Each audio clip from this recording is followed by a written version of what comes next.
Bonsoir à tous, merci d'être là et non pas devant vos écrans de télévision à regarder la Coupe du Monde. Donc nous allons écouter Elsa Boyer et Diana Michener. Donc vous voyez les photographies sur le mur et comme c'est devenu maintenant une habitude, je vais présenter Elsa Boyer en anglais pour les gens qui sont anglophones. Et je ferai l'inverse, c'est-à-dire que je présenterai Diana Michener en français. So Elsa Boyer is a fiction writer. She published several books with the publishing house POL. Oli Louis in 2012, Heure Creuse in 2013, Mr. 2014, Beast in 2015. It's actually kind of great because there's no need for translation. Neko Café more recently in 2016, and also book of an essay called Le conflit des perceptions, the conflict of perceptions, which was published by Musica Falsa in 2015. In her work, Elsa Boyer questions the modes of perception, especially when they come to be altered.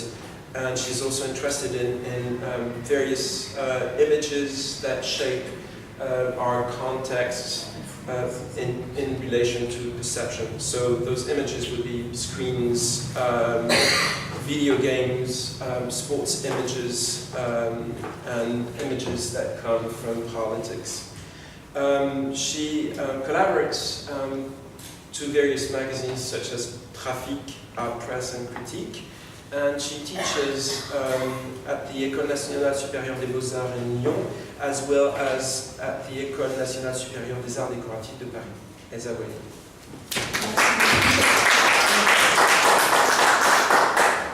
Merci pour cette invitation et cette introduction. Donc, je vais vous lire en fait des extraits d'un livre qui va apparaître en février, toujours chez POL, qui s'appellera Voilà Voilà.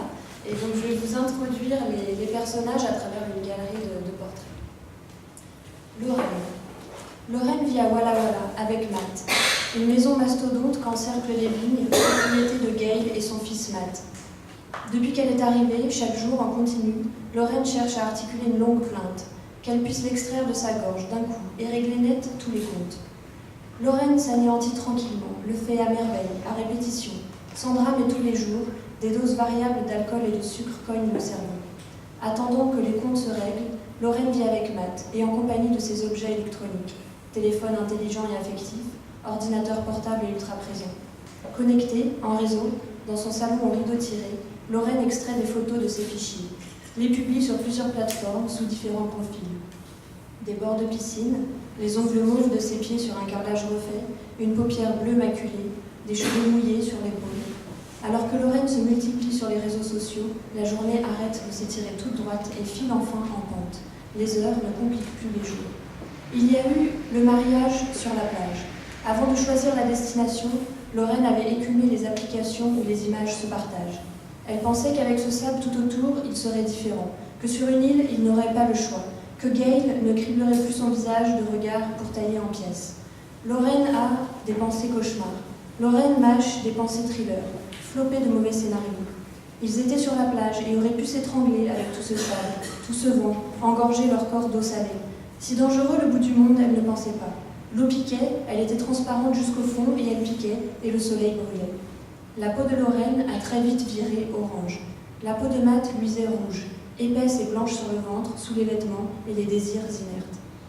Avant de partir, Lorraine s'était pourtant gorgée d'images, pensait que les teintes pastel déteindraient sous son crâne, embaumeraient tout et que se déroulerait sans accroc la playlist des sentiments choisis. Les invités s'étalaient là comme un grand naufrage, les grains de sable dans les cocktails, entre les dents, sous les paupières, le regard de Gail sur son cou, le blanc coupant de la robe. Tellement de bleu qu'ils ne rentraient plus dans l'œil. Ils sont tous arrivés en avion, ont posé directement le pied dans le sable et leurs corps ont gonflé avec la chaleur dans leurs habits sous le soleil. Lorraine croit se souvenir que de grandes guerres ont débuté sur le sable, entre un rivage et la pleine mer, que des corps couraient dans le sol mou, que d'autres tombaient le visage dans l'eau et dans leurs yeux tout était déjà parti. Dans un autre pays, des guerres dans d'autres pays. Elle voulait simplement une impression de bout du monde où tout se diluerait. Elle pensait que pour cela il fallait du sable et de l'eau, un ciel aussi de la même couleur, des dégradés qui compriment les sentiments, les conservent dans une forme déjà définitive. Et un souvenir arrive. Dans le musée des pionniers de Tillamook, les trajets reconstitués sur des cartes, les chemins en terre comme ceux du passé à arpenter dehors, des mannequins habillés à côté des chariots et les animaux en cire. Sur les murs, on avait mimé l'écriture manuscrite des femmes. Dans des carnets, elles écrivaient que l'horizon écrasait leur front, que les insectes ne quittaient plus leur corps et la petite folie frappait aiguë entre les tempes. Lorraine avait ressenti de la colère, d'être une femme, que le ciel puisse l'écraser, que son corps ne soit pas sûr. Ensuite, elle n'y avait plus pensé.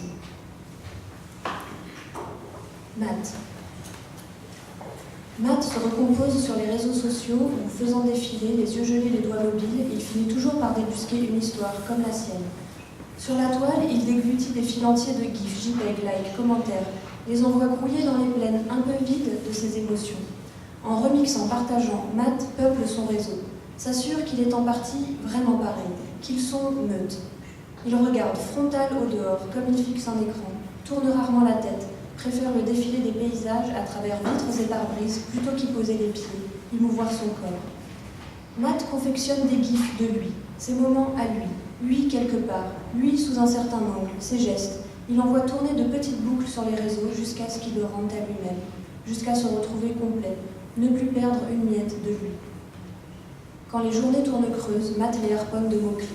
Les hashtags récupèrent les instants qu'il vit à vide, le remettent à l'endroit. Maté, hashtag chez soi paradis, hashtag après-midi au top, hashtag la boule frais. Sentinelle sur les réseaux, Matt blinde son bonheur, lui donne les formes qu'il faut, déverse du béton armé sur ses joies les plus petites, les érige hautes, qu'on les repère. Matt aimerait se découvrir une envie gigantesque, s'en gaver et en venir à des extrêmes. Il sonde, croit sentir un tiraillement un peu plus fort que l'ennui qui grandit chaque jour, mais difficile à localiser, qui file par tous les bords. Il se jette dessus, exhumera peut-être un vrai désir, l'arrachera, le nourrira, jusqu'à ce qu'une envie très claire le détermine tout entier. Second squelette, poussé à travers tout le corps, double colonne vertébrale. Il imagine que cela doit bien être possible, se créer une envie tout seul, et même n'importe laquelle, simplement pour se tapisser l'intérieur. Alors, il se greffe des joies, des chagrins. À force, ils finiront bien par devenir les siens. Matt écume ses réseaux, un hôte parfait, tout à la joie d'être colonisé. Gail. Masque blanc sur les yeux et micro collé au coin de la bouche, Gail lance le psychothèque. Ses deux index chargent la séance. Les pixels colonisent le salon et le visage thérapeute articule que, ces derniers temps, 2 semaines et 48 heures précisément, ses efforts sont loin d'être suffisants si elle veut extraire la part d'enfant encore diffuse dans son existence d'adulte. Seule opération susceptible de pulvériser les blocages persistants. Le programme exige d'elle un effort en direction du passé si elle souhaite s'en sortir. La bouche entrouverte du thérapeute fixe Gail. Derrière le visage, en transparence, s'affiche une végétation d'herbe haute. Palmiers et fougères se plient, se redressent sous une brise qui se mêle à la climatisation du salon. Dans le micro collé à ses lèvres, Gail répond « Il n'y a pas de passé, seulement les voitures démantibulées de la casse automobile des parents. Tonnes de métaux sous le soleil, des montagnes de reflets grattent les yeux. » En passant ses pouces sur ses index, Gail réduit la taille du thérapeute. Le programme insiste. N'a-t-elle donc aucun souvenir? Cette petite impression, Gail connaît forcément. Elle picote le front et file vers la bouche, actionne la langue qui parfois, sous l'impulsion, se jette contre le palais et les dents. À force, elle risque de vider sa santé psychique sur des problèmes qui ne sont que des nœuds qu'il faut annihiler. Les souvenirs, Gail. Un moment vécu enfant, on le récupère, on le scanne et on atomise ce qui résiste. Les performances du programme en la matière sont incontestables. Gail frotte ses doigts sur ses paumes, menace la silhouette de réinitialiser la thérapie et de rédiger des commentaires assassins sur ce programme. Tout ce dont elle a besoin, c'est du simulateur. Un décor, des figurines, elle choisit l'échelle, elle choisit les gestes, si elle marche, si elle frappe, si elle parle. Le thérapeute s'assoit. Interdit le recours au simulateur car lui sait, Gail non. Le simulateur ébranlerait les zones de son cerveau qu'ils doivent pour l'instant laisser au repos.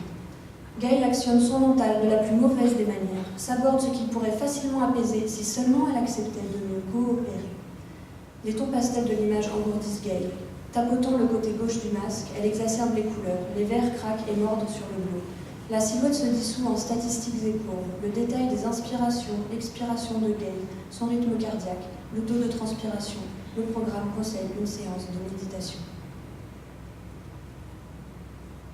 Janet. Janet, présentatrice sur la chaîne Walla Walla TV News, savoure un plaisir rapidement intense quand elle profère des informations, déclare des dangers, annonce ce qui fracasse, tout en assurant que le quotidien reste exactement le même. Les changements n'ont aucune chance d'arriver. Femme télévisée, Janet aime alerter de tout, des attaques chimiques, des catastrophes naturelles, des délires des taux boursiers, des ruines sans surprise.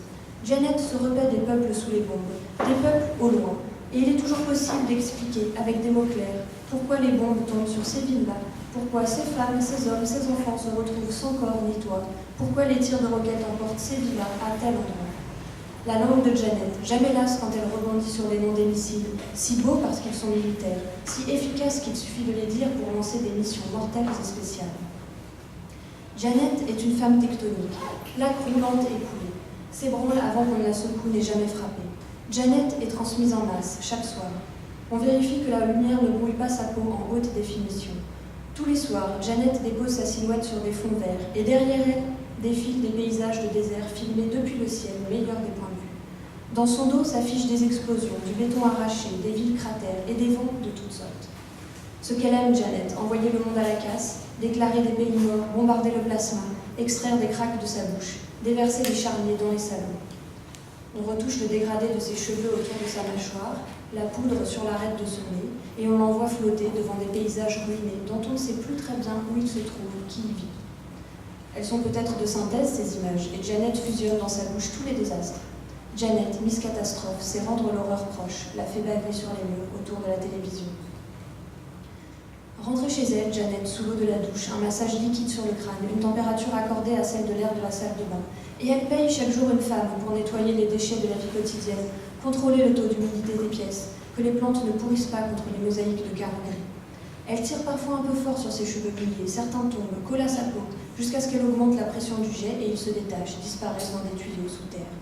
Bout d'aile souterrain, quelques cheveux tirés, arrachés, noyés, les minuscules répliques des corps défoncés qu'elle commande chaque soir. Dans sa cuisine équipée, éclairage sur commande, Janet découpe légumes et viandes. Puis le massacre revient dans le lit au fond d'un wok et Janet a pris soin de cadenasser son corps dans un jogging, une tenue d'intérieur gris et texture naufrage. Jake. Les plans de la maison qu'il avait construite pour Matt et Lorraine pulsent encore à travers le crâne de Jake. Il voit les murs porteurs, les entrées de lumière, le réseau électrique, les sorties d'eau et ouvertures. Les plans de Gail. Gail voulait construire une maison, elle avait raconté à Jake. Elle avait pensé les plans pendant le mariage, devant une mer dont on voyait le fond, si transparente qu'impossible d'en extirper les yeux. Elle voulait un espace ouvert, des baies vitrées qui propulsent dans l'horizon, une maison où virait fou de la vie de Jake qu'il avait eue, où tout le ciel vous rentre dans la tête, nulle part où le dehors ne vous traque pas. Jake est sacrément beau, on l'a dit souvent, on le dit encore, une beauté rapide. Directe et d'un coup, pas très douce. Sacrément beau, répètent les tantes, et l'oncle acquiesce. Dommage, Jake, que ta cervelle ne tienne pas en place. À croire qu'on a tout sorti du crâne, le cerveau, les nerfs, tout noué et emmêlé avant de le remettre. Jake est fou, pas moyen de se souvenir. Depuis quand exactement les mots lui frappent la tête et cognent contre son front? Les tantes appellent ça des crises. Elles prononcent le mot en soupirant, les yeux fixés au plafond. Jake vit des collisions en série, la tête en l'air et un sacrément beau visage. Les tantes se massent autour de Jake et lancent en orbite autour de lui des parfums de fleurs, de sucre et la fumée des cigarettes incrustées dans la peau grise de leurs doigts, dans leur rouge à lèvres. Les tantes vivent chacune dans leur maison, alignées sur la même rue et les jardins communiquent entre eux. Leur voix résonne autour de Jake et le réseau des tantes colonise le voisinage. Les tantes sillonnent à faible allure les rues de Walla Walla, les bas-côtés hérissés de poteaux en bois et les fils électriques tendus en l'air.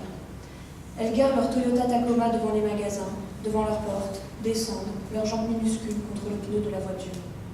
L'oncle prend soin de se maintenir à leur périphérie, n'a plus l'air de tellement savoir laquelle lui a un jour inspiré une série d'envies tendres. Leurs corps sont trop semblables, et l'amour l'a fatigué, trop pour qu'il se risque au contact des tantes, contre leur masse. Les tantes décrivent les vies par des phrases contraires, les lancent toutes avec la même intensité, voient ce qui se relève des chocs de mots. Les tantes serpentent, dorlotent et matraquent au détour d'une même phrase. Jake s'est toujours trouvé au milieu des tantes, un membre de leur corps, sur une chaise entre leurs bras et cuisses, la fumée de leurs cigarettes autour de ses épaules. Jake ajuste ses oreilles aux histoires des tantes, ses yeux lancés en sur-régime, échoués sur les bouches qui se soulèvent, s'arrondissent, où disparaissent les gâteaux, les cafés. La farine et le sucre sur la langue, Jake avale tous les liquides que lui servent les tantes pour adoucir le fond de sa gorge, là où les muscles parfois étranglent. Jarvis. Jarvis guette le visage de sa mère, Janet. Il aimerait regarder autrement et ne peut pas. Le visage de Janet, il le scrute. Repère ce qui d'habitude dort, les hostilités muettes étalées sur sa bouche et qui débordent sur ses dents. Janet n'a jamais dit aucune colère. Les émotions n'apparaissent même pas sur ses joues, ni dans la couleur de ses yeux. Pourtant, il les débusque parfois. Meute de bras qui percent la poitrine de Janet. Des mains pendent et tremblent sur son ventre. Janet lui raconte voilà aujourd'hui. Janet énumère ceux qui se sont quittés, ceux qui moisissent dans des possibilités finies. Jarvis contourne le présent muraille érigé sur de grands blocs de passé que lui construit Janet, fixe son sourire checkpoint sur elle. Il repart demain sur la base, calculer les prochains programmes de lancement. Jarvis calcule une série de trajectoires pour les orbiteurs et atterrisseurs de vaisseaux, en calcule tellement que les objets et les personnes disparaissent. Ce qui existe avant tout et tout autour, ce sont des déplacements. Parfois ils se croisent, parfois leur rencontre relève de l'impossible. C'est pour ça. Rester sur place commence à l'inquiéter. Il faudrait toujours être en mouvement, sans cesse s'arracher de son lieu. Il faudrait apprendre à affoler ses cellules en restant parfaitement immobile. Il faudrait n'habiter nulle part. Jarvis déménage de base en base. Ses calculs sont parmi les meilleurs, ses trajectoires toujours justes et leurs points d'impact n'ont pas d'égal. On lui demande de calculer les portées d'armes létales, comment d'un point très exact un projectile parvient à un autre point très exact et quelle résistance se joue, où soufflent les vents, si la chaleur ralentit les projectiles. Les résultats sont excellents. Entre les portes grises des modules habitables, les calculs sur l'ordinateur et les rocailles au sol, le futur a arrêté d'être devant lui. Quant au ciel, il tente à se vider de ses bleus. Il n'a jamais été dans l'espace, reste sur Terre en devenant autre chose que terrien. Il a pourtant rêvé, assez fort parfois, de décoller, s'extraire de l'atmosphère confinée dans un vaisseau. Il a pensé ferme que ce serait le meilleur choix, embarquer pour un vol habité. Alors il s'est appliqué à devenir à toute épreuve, prêt pour le sidéral.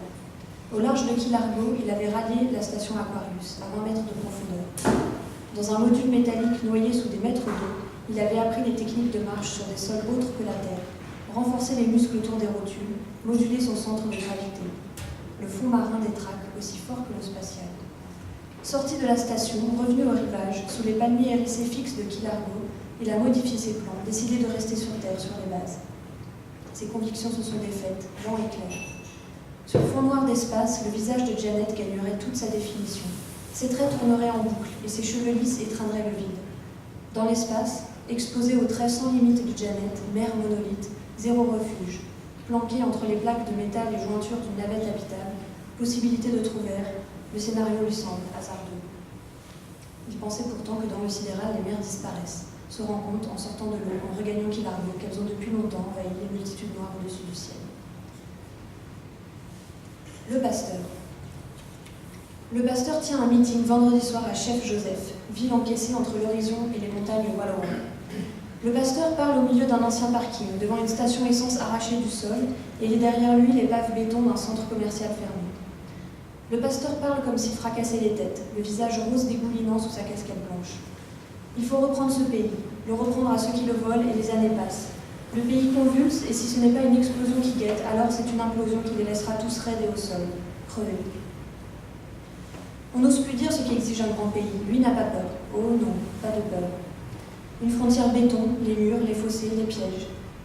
Il leur a déjà raconté ces années où il bâtissait des villas forteresses pour les extra riches. La hauteur des murs, les barbelés discrets, à peine visibles, à peine touchés, et la chair des intrus volant charpie. Derrière les murs, il a creusé des fossés, sécurisé les propriétés de gré maximal. Dans tous les États qu'il a sillonnés, les riches sont sécurisés. Les milliardaires déglutissent des cocktails sur leurs terrasses et ne sentent rien de l'extérieur. Et c'est ce qu'il faut, des riches ensommeillés entre des murs molosses. Le pasteur veut un pays forteresse, des cœurs chevaliers, les autres ont les combats. Le pasteur agrippe ses faux cheveux blonds, titube, il attend à leur dire, réclame au ciel, il aspire l'air, la bouche à garde, les joues enflées se creusent. Sur tout son visage montent des plaques de fièvre rose. Les yeux luisent bouffis et au centre stagne d'une hargne délavée. La casquette blanche du pasteur monte haut sur son crâne, très large visière, passion brûlante en lettres jaunes furieux, et en dessous jaune encore les mèches de cheveux synthétiques. Le pasteur aime raconter comment il l'a rencontré, Jésus. Il se croyait pourtant perdu. Dans le ciel, il ne voyait rien d'autre que les traces des avions, les fumées des usines et les fils électriques. Leur a-t-il raconté comment il l'a rencontré, Jésus? Il avait passé la nuit à traquer des corps de femmes dans des clubs. Pendant que des basses électroniques engloutissaient son cerveau, il défonçait le reste et deux mains disparaissaient presque des radars. Le matin, la tête encore bourrée d'échos de la nuit, il conduisait une Porsche 918 Spider, Gueule aplatie au-dessus du bitume, le vent s'emprit sur les arrontis de la carrosserie carbone, les grondements fabuleux et toutes les routes semblaient à plat. À la sortie d'un virage tonitruant, le ciel d'un coup grand ouvert et une figure titanesque, le paysage se perdait dedans. Le bolide, accélérateur écrabouillé, sueur dans la nuque, impossible de s'arracher aux yeux géants. Dieu aime les millions et les voitures, chrome étincelant, jantes aveuglantes, ce sont les millions qui rendent super divin. Tellement facile à comprendre. Le pasteur poursuit en commentant l'actualité. Les peuples qui en valent la peine doivent reconquérir leur pays. Rien ne les sauvera mieux que les murs. On vole leur pays. Il veut riposter à coups de frontières miradors et extermination absolument légale. Les dons s'amoncellent. On ouvre des comptes offshore pour le pasteur sur des îles où les câbles sous-marins acheminent les données à toute vitesse, sur des îles où on a vécu esclave et où les empires grouillent invisibles. Les dons tournent aux milliards. Ils rendent le pasteur immortel. C'est ce qui leur crie au milieu d'eux sur un bitume qu'il fera reconstruire. Les milliards le rendent ultra immortel. Pour eux, il renonce à la mort. Pour eux, il restera ici-bas, au plus bas pour eux. Oh, il sait bien. Ses ennemis l'attaquent. Ses prêches n'ont rien de religieux. Il est pourri, il n'a jamais été autrement, et sa bouche bave sous la visière blanche. Le pasteur pointe ses deux index. Bugle que ses adversaires n'ont jamais dégringolé. Bas comme lui, ils n'ont jamais été. Lui sait ce qui germe dans les têtes. Lui n'aura jamais peur de dire le pire, et de le dire au plus près des oreilles. Aujourd'hui prouve ce qu'il a toujours su. Les crânes n'enregistrent que les ravages. Les catastrophes à prédire se réalisent d'elles-mêmes. Les désastres se fabriquent de toutes pièces. Succès phénoménal du business. En levant ses mains vers le ciel, en étirant toutes ses phalanges vers le haut, leur donner l'impression que sa parole secoue son corps et vient d'ailleurs. Ventriloque d'un au-delà désert, il les guidera.